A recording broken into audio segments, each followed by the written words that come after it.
Sirena, you guys have been, I call it the vault-in round because you've kind of, it's play-in. I call it the vault-in just to make it a gymnastics kind of thing. But this is the third year you guys have been in this particular round. What's difficult about the potential of having to compete 3 days in a row? Well, I think we don't look at it like a challenge. I think we go in and just, it's another day of practice, it's another day of gymnastics, and we go in and we do what we do every single day. And same question for you, Jessica. What have you learned from the other two times that you've kind of had to been in this situation? Yeah, like it's obviously kind of challenging having to compete so many days in a row, both physically and mentally, but like you said, we've been in this position before and we know exactly how to handle it. Sirena, as a senior, describe this experience for me, what this has been like for you and just kind of it coming to the end here. Everything? I mean, there's so much just going off of the 4 years I've had. I mean, with COVID and with going to regionals last year, making it past play-ins, just all the experiences I've had, it's been amazing. And, you know, I'm not ready for it to be done, but I think as a team, we're going to go out there and just be in the moment and be present, and that's all I can do, and all the rest of us can do as well. As somebody that made it to the regional round last year as an individual, what's been the path for you to try to duplicate that and get back again this year?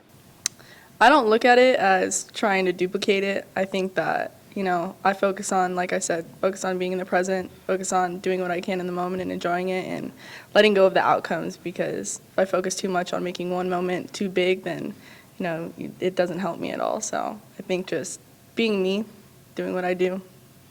And we'll go down the line for all of you that are involved on the beam side. What has made this, we'll start with Sirena, what has made this such a fun beam team to be around?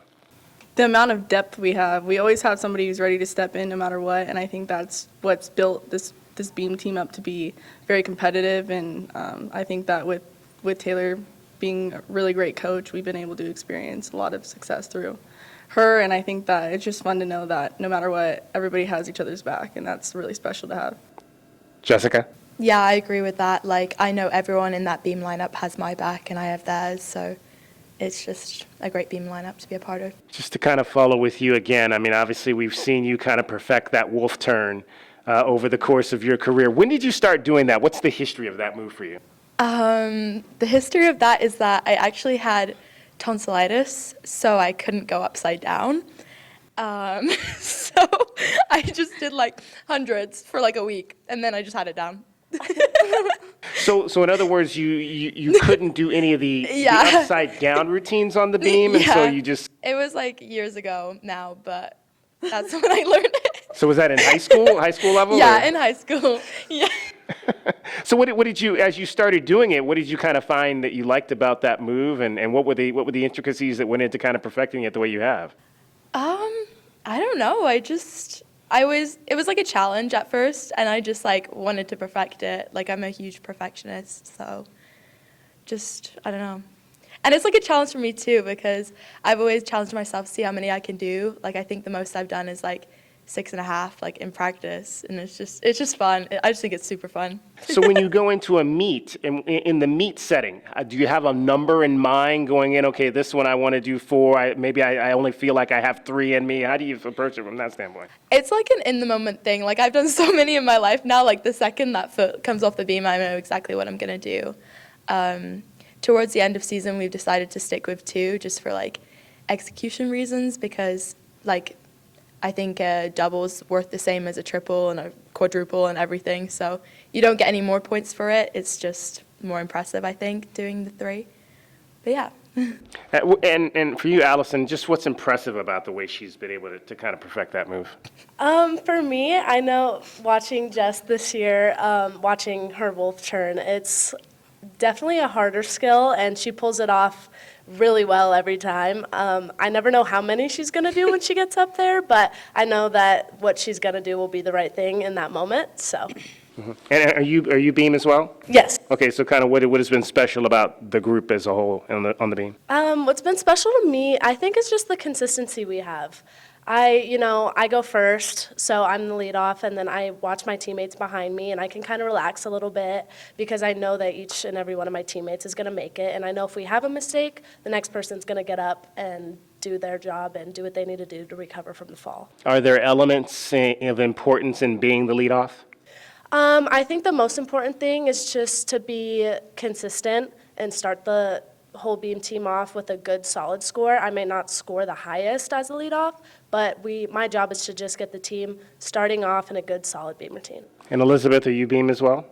I'm not. I've exhibitioned a few times. Okay. So what have you learned from these other girls that are on that particular apparatus? I mean, every single one of them is so fun to watch. Once they salute and touch the beam, I know that they're going to hit, and you can just tell that they all have each other's backs, and it just keeps getting better and better every meet.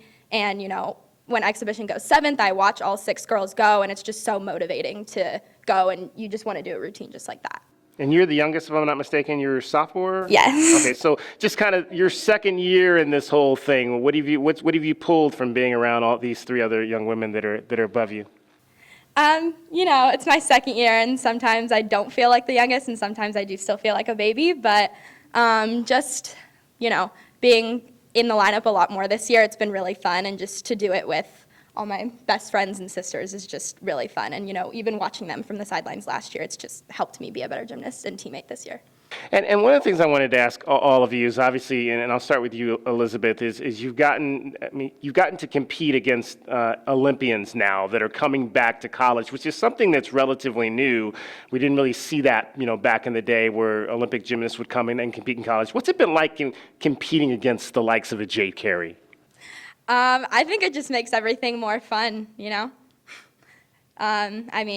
when we high-five each other at the end, it's like, oh my God, I just high-fived Jade Carey. But I don't know, when you do your routines, you don't really think about it.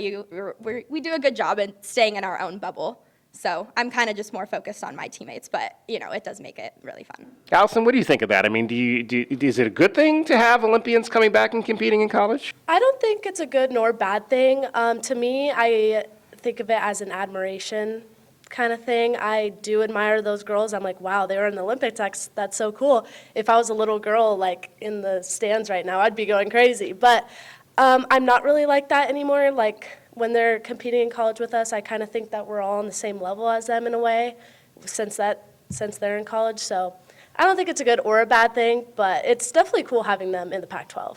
And Alysen, have you ever been in a situation where you had to compete for 3 straight days if you guys can get to that 3rd day? I've been in a position where I've competed 2 days in a row, not 3 yet. So take me through what that's like to potentially have to go out there and do it 3 days in a row.